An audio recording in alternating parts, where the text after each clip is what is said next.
This is the Weighing In Podcast with Rick and Gina.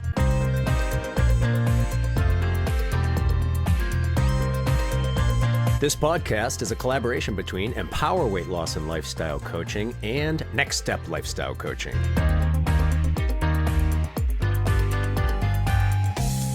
In this episode, we talk about a major cognitive distortion that can really set your weight management back. And we all do it from time to time.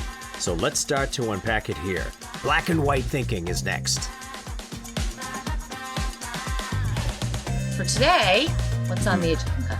Yeah, so black and white thinking. Yep. All or nothing. All or nothing. And don't we all do it? Yes, we all do it.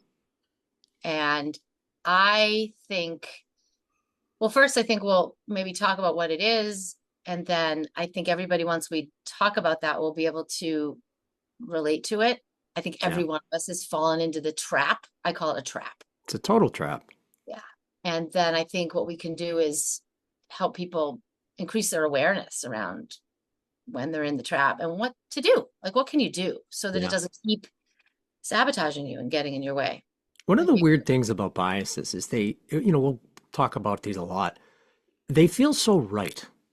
Like the thinking that you're having when you're subject to a bias, it's just, there's not even a question that it's not how it is. Right. And you're justified. Very. Justified. Yes. And then you unpack it and wow, that really wasn't how it was. Yeah. Yeah, absolutely. So we can get into all of that for sure. Yeah. So maybe to kick us off, I'm sure you have a million things, but I was going through some old papers and I found something that I printed, and it was mistakes that people make. So we call them biases. They're calling them mistakes when they're trying to lose weight. And lo and behold, mistake number 10 is you give up when you screw up. So, this notion that if I don't do it perfectly, if I don't do the program the way that it's supposed to be, then I'll just eat 4 pizzas and keep going, and why bother? And so I just thought it was so interesting that given that we were going to talk about this, that came up in this. That's sort of the bullseye in my mind. The idea that you fall short of your expectation, whatever it might be. And don't we have high expectations for ourselves? Everyone does. I'm starting the diet. It's going to be a perfect week. And then life does its thing. Yeah. It could be, would you say screwing up? It could be as little as the meal that you just ate didn't go the way you thought. Right. And then just go from there. The day didn't go the way, the week didn't go. Right. Well, and I think the thing that's so hard is that it can come at all different times. So it could be the beginning of your day, and that's sort of the obvious all or nothing. Like, your intention is to start your day with a smoothie, but the kids are sick and the dog is screaming and you're late for work and you're like, oh, just screw it. I'll just stop at Dunkin' and get, a coffee. And the minute you walk into Dunkin', now you have a muffin or whatever. So it starts early. And then of course the rest of the day is shot. No, the day is blown. I mean, how true does that feel? I had a muffin this morning. Oh, not those muffins. I know that the coffee cake muffin. Do you know this at Dunk's? 580.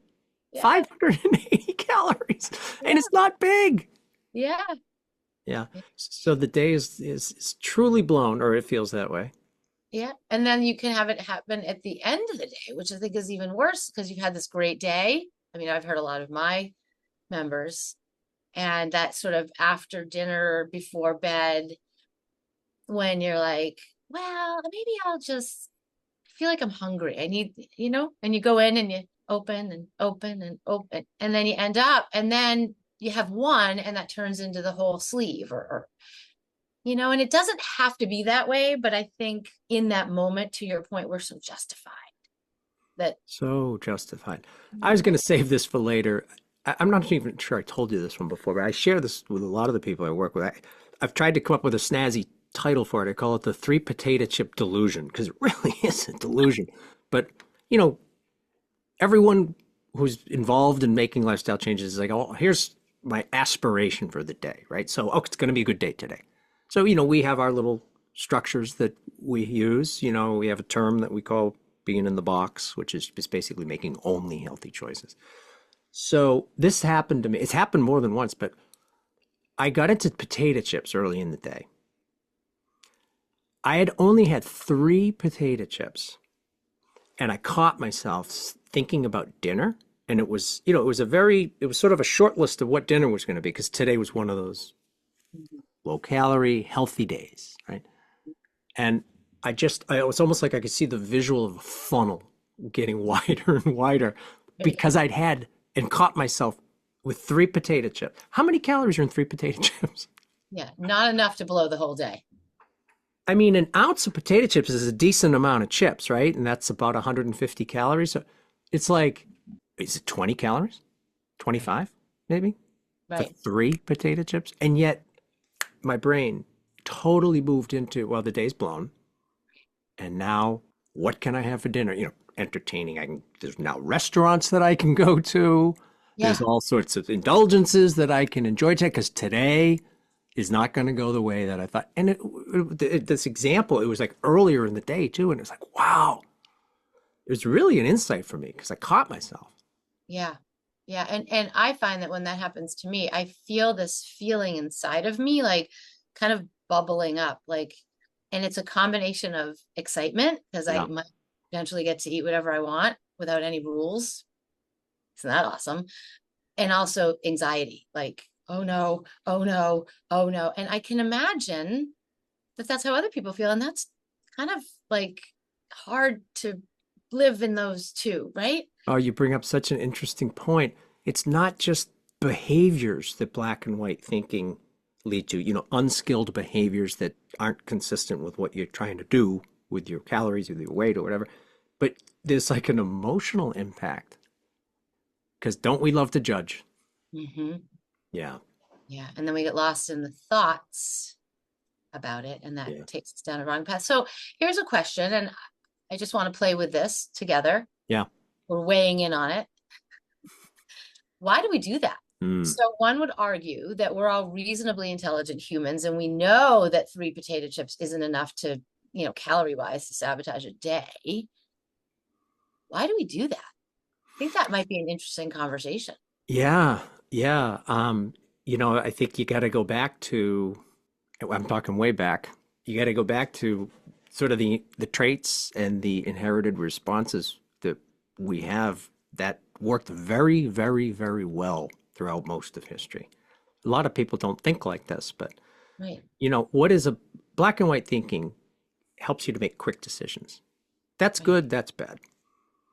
That's safe, that's not safe. These decisions don't matter as much now, but if you just think about evolutionary times, you know, 99.9% of human history, it was treacherous, it was dangerous, you were faced with uncertainty. Every day was a question mark in multiple health, weather, animals, the other tribe. I mean, the list goes on and on. So can you see how black and white thinking, like, nope, we're not doing that, might have had a real advantage for people. Right. So something that kept us alive has evolved and is now potentially getting in our way. I find that fascinating. That's fascinating. I don't think anybody thinks like that, Rick. You can even see it in animals, right? We have conservation land in our backyard, and so we see deer all the time. The minute you make a noise, you know, you try to go up and take a great picture. Oh, look at that! And especially when there's the fawn there, and then you make a click or something, they just whoop, head goes up, boom, they're gone. Yeah. And so think about it. Throughout all of the millennia, the deers that, well, it's a noise, that doesn't really, I think we're okay. You know, that didn't work very well. Right. Let's just hang out here and see how it all lands. It's probably nothing behind that bush. We're good. Yeah, you didn't survive, whether it's the deer or the human, and you didn't pass on your genes that had that cautionary way built into it over and over and over and over and over again. So we've inherited the better safe than sorry genes. Yeah, I think that's fascinating and really insightful, and not something that most people, because most people, when this happens to them, and it does to every one of us. Everyone. No one's immune. No, to your point, there's a lot of judgment and we feel like, well, what's wrong with me? Well, there's nothing wrong with you if you look at it from that perspective, that it's actually part of our evolutionary survival, which I Yeah. find really slightly helpful and super insightful. Well, to me, it's like, because we're so judgmental about ourselves, especially in this line of work, it gives an explanation. Why am I like that? Why do I have such black and white? And there's a whole host of biases, right? I mean, we're going to touch on all of them in our podcast. Black and white thinking is just one of them. But in a treacherous world where things were uncertain, black and white thinking helped you to make quick decisions, which you needed to be able to do, and act decisively. These were huge features that prolonged your existence and therefore allowed you to have more children, more progeny. Well, then, and to some extent too, if you think about it, food wasn't as available as it is today. So it was all or nothing. Like, you were going to eat it all. There was no worry about, oh, I'm eating too much or it's too many calories, because it was survival. Like, if you had a buffalo that, whatever, I'm making this, I don't know what people like, right? You're going to eat the whole damn thing because you got to survive. You don't know if you're going to get food for the next month. Or well, now we're really unpacking it, right? Why do we keep eating after we're full? Right. Because you never knew when the next meal was coming around. And it's good to eat and grab whatever someone else was eating and eat a little bit more just in case, because the next famine was around the corner. I have to tell you, please tell me you've either read or listened to this book. You know Coach Nancy? Yeah. And Coach Sandy. So I'm into audiobooks now. And they had recommended one called The Four Winds. Have you heard this? No. Oh, too bad. Kristen Hanna. So basically. Oh, Kristen Hanna. I know the author. She's good. She's good. So it's wonderful and the narrator's great and blah, blah, blah. So it's not, prehistoric times. It's the 1920s and 30s, right? Brutally hard. Yeah. The weather, they have sand in their house, they have dirt in their food, they barely have food. And the whole book is like this. I'm kind of waiting for it to turn the corner. But even, in the 1900s, things were really, really hard. Yeah. And you needed to act decisively. So now just go back to when it was infinitely harder. Yeah. And you can see the selective advantage that being able to act decisively would have. Yep. Black and white thinking. Very, not just helpful, necessary throughout existence. Yeah. And then I think if we look at it more today, I feel like people have, if you do something repeatedly, it becomes a habit, good or bad. So I think sometimes what I see with my members, clients, patients is that this is something they've been doing for so long without maybe even recognizing it or having someone else point it out to them, that it is a habit. Yes. And it's one that they need to learn how to break. Well, one, be aware of it and understand it's happening. Figure out, okay, what can I do about it? Not judge myself so harshly. What can I do? And I think I may have heard this from you, Rick, or someone in my HMR experience, that early in my training, that, we have to have a tremendous respect for the fact that if you've been doing something one way for 40 years, to try to undo that isn't going to happen, even though we want it to. Mm-hmm. But it really have to be patient and really understand that it's a process to sort of untie the knot, I call it. It's a big old knot. We got to untie it. And some knots are tied a little tighter than others. So interesting. You've just added this concept of a habit, and how interesting a thought pattern becoming a habit. That's so interesting. So on top of it's baked into us already because of all the evolutionary perspective we just reviewed. Let's make it about food. In today's unsupportive environment, you're facing the cookies, you eat the cookies. The day usually doesn't turn around. All right, so you've already got the black and white, but there are always more cookies. And it's just easier to say the day is blown. And that habit of giving up has just been reinforced. Exactly. And now 30 years, 40 years. Boy, there are no shortcuts out of that way of thinking. It's very, very hard. It's an overlearned pattern of behavior, even though it may not be serving you well. And human beings are good at that. Yeah. It's interesting, so fascinating, I think. So fascinating. It just goes to, as if people don't already have a healthy respect for the challenges of this work. Though it is funny because paradoxically, well, I want to lose weight and that's it. It's going to happen. It's like, this is going to be a process. a long-term process of skill acquisition. But it's interesting. We've really focused on the food here, Hmm. but I think two examples that we talk about all the time with our members about black and white thinking on exercise. Yeah, So here's one for you. I bet I fall into it. I I bet you follow. do too. We all do. So here it is. You ready? Mhm. Okay, you're going to exercise. Give me the amount of time that you sort of whether you've decided this or not, it's more maybe an intuition, like the minimum amount of time that you really like to get for your exercise. Me? Yeah. Oh, 60 minutes. 60. Yeah. Okay. So busy, work, life, whatever, family, traffic. You have 30 minutes. How much less likely are you to do 30 minutes of exercise because you didn't have the 60 that Right. you've decided is sort of right? 100%. All the time. Hmm. All the time. Hmm. It's sort of like when I was growing up, and or actually when I got my job at HR and everyone was walking, walking, walking, walking. I remember my brother said to me, well, what is the point of walking? Yeah. If you're not going to run, like what is the point? Oh, there's another one.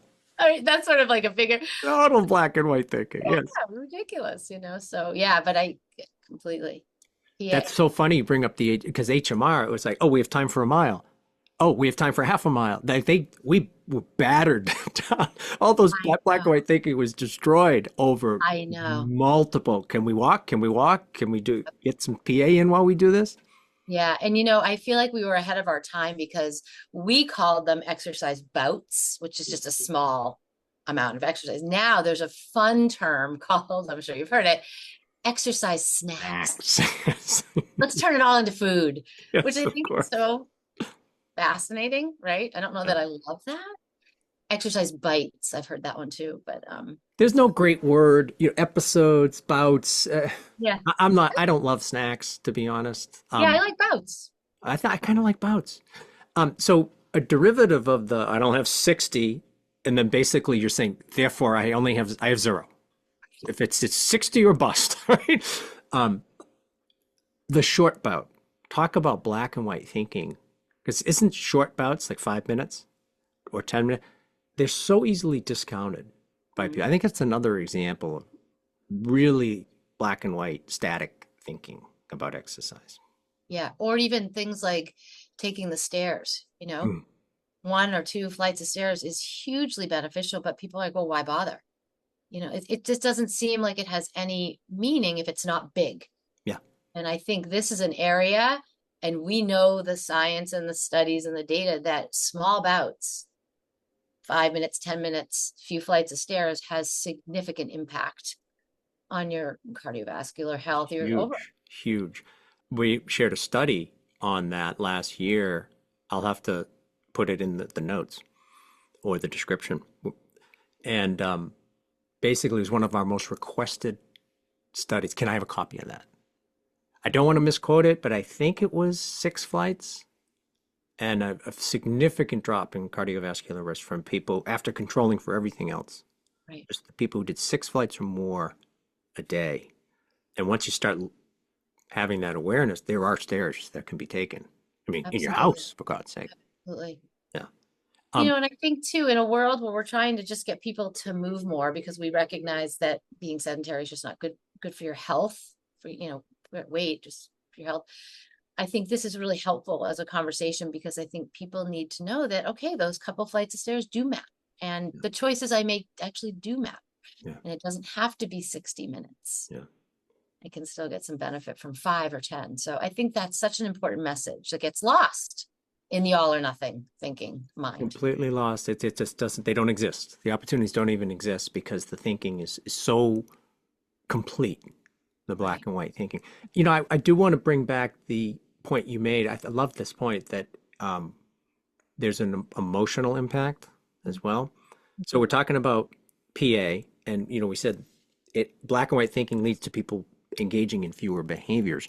But how about this black and white thinking about PA? I'll never be an exerciser like them or like she is or like he is.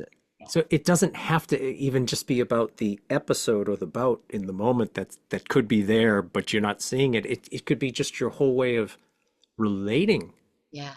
to exercise or some other aspect of health. And again, it's kind of rooted in black and white thinking. Well, you may not be an exerciser like he is, or like they are, or she is, but you can be an exerciser. You can still be an exerciser. That's right. And I think that, well, first of all, PA, let's just let everybody know what PA is. Oh, did I say PA? Physical activity. It's one of our acronyms. Yes. Yeah. Thank you. Thank you. Physical activity. Again, I just think it helps people. It gives them permission to be able to move more, for no doubt. So we're a host of biases, all of us.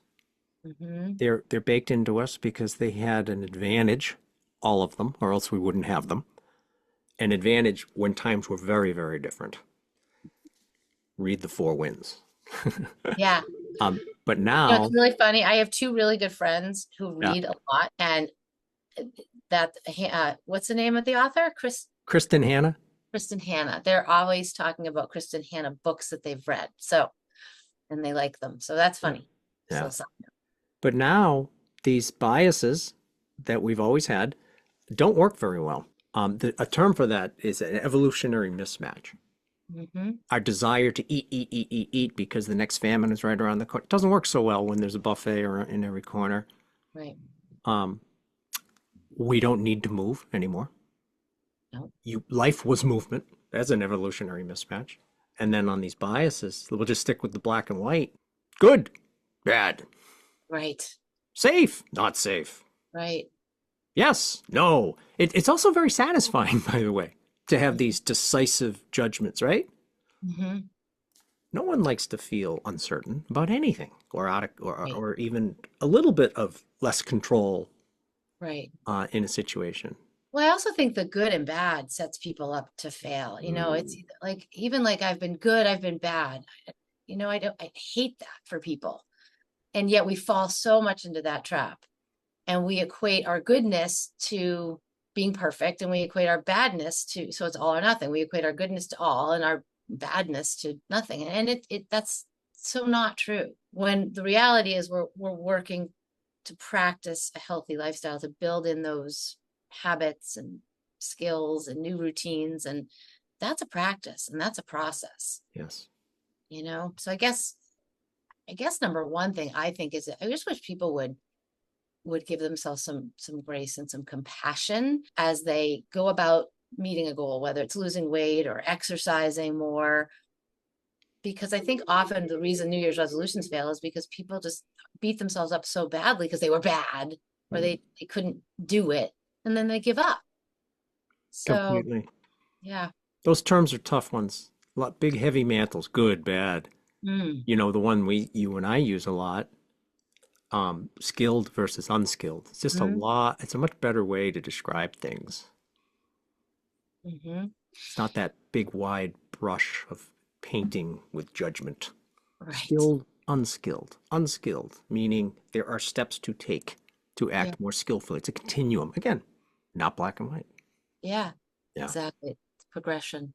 I guess it's that old quote, it's not about perfection, it's about progress, or whatever, something to that extent. But so what else can people do? So, you know, we've identified what it is and even why, and I think that's super insightful. But, you know, so start, maybe just cut yourself a little slack, as they say. You know, be nicer to yourself. What else would we say people need to do if they notice this is a thought pattern or a behavior pattern that they get stuck in? Well, there's no one who's listening who isn't going to hear themselves in all of this. There's no one who's not subject to black and white thinking. It's just how it is. That's it. So already, the fact that we're talking about it and slowing it down, I'm hoping that can help to tamp down some of that judgment. Everyone does this. You're not the only one. But I do think it comes back to starting with awareness. This is a cognitive distortion, black and white thinking. We all have it. And just being aware that it's a thing, as opposed to the tail completely wagging the dog. The day is blown. Like my potato chip delusion epiphany. Right. It's like I when that happens again in some version, or it's like, oh, the little trick that my man plays is like, now the evening is open for many wider options. I Like can't. I said, it's exciting. It's like, okay, let's go. Absolutely. Yeah, it works emotionally. Um, so I do think awareness, which can be a very general term, but Yeah. I think we talk about it in a different way in the program. Yeah. So noticing that that's a behavior pattern that you have. And if you can step back and look at it without judgment, that it's just a pattern, then Yes. maybe you can start to unpack it and change it. Is that fair? Perfect. Yes. Yeah, Fair? that's great. That's really great. So noticing, another word might be identifying Mhm. when you do that. Oh, I'm doing it right now. Black Yeah. and white thinking. Oh, and then even labeling it. When you Yeah. give it a term, Yes. black and white thinking, call it a cognitive distortion. Now all of a sudden it's got this highfalutin name. That helps to separate you a little bit more from the negative judgment about it. Oh, I'm such a bad person. No, we all do it. Black and white Yeah. thinking. Right. I think that's such an important point you keep making, Rick, because I think sometimes when people are struggling, they think they're the only one. And I Yes. just think you've said it a few times and I meant to mention it, but it's so important because they're not the only one. And that might even help. You know? Did I think I have shared this with you before, but it's classic. So it's there's something reinforcing knowing that we're not the only ones, right? That is subject to this. But one of our members said it better than anybody. She said, I hate to say this, I feel like such a bad person, but one of the things I love when I come to class, I get to hear other people are struggling and not doing well.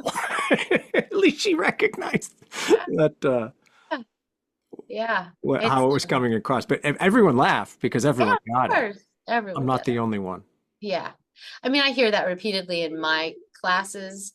That one of the things they love about coming in is Yes. that place where they realize they're not the only one and they can potentially come up with some next steps for things that they can do differently. But the other thing I would say is maybe write it down. If now you're at the step of noticing, and that can be hard, maybe write it down. Yes. If there's a potential time of day, or is it something that just keeps happening, like the kids keep leaving their leftovers out, or is there some potential trigger that's there that you can change? So I think writing it down and I getting some like data. that. Writing it, don't we use that in the program? Yeah. I mean, how often have you said 1,000 times, so that's your goal? Okay, write it down. Yeah. You write things down as simple as that, it just becomes more concrete. Mhm. So if we're trying to get a more sophisticated relationship with identifying our biases and black and white thinking here, the more concrete you can make it, the clearer it is, Mhm. the more you're Yeah, starting to I'm going to play position yourself. devil's advocate with myself right now because I can hear all of my members saying, well, I'm not going to write down that I ate 4 pizzas. So here's what I would say to that. Don't write down the thing. Write down that you did it at that time.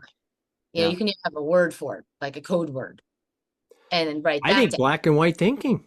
Let's put it down. This is Yeah, black and white thinking. I am right, engaging in black and white thinking right right, right.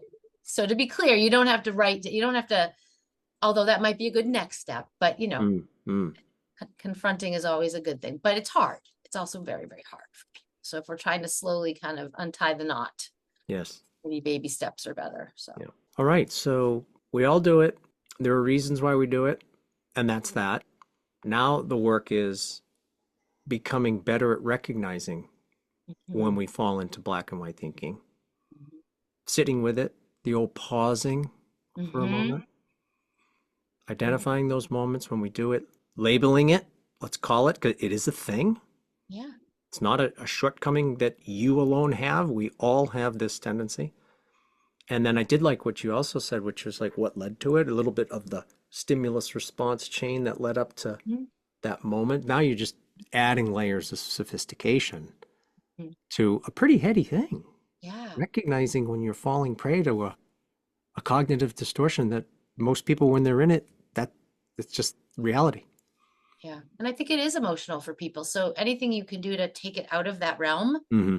and make it a little bit more concrete takes it away from the judgment that I am bad, that this is something that I do, and let me understand it so I can change it. Absolutely.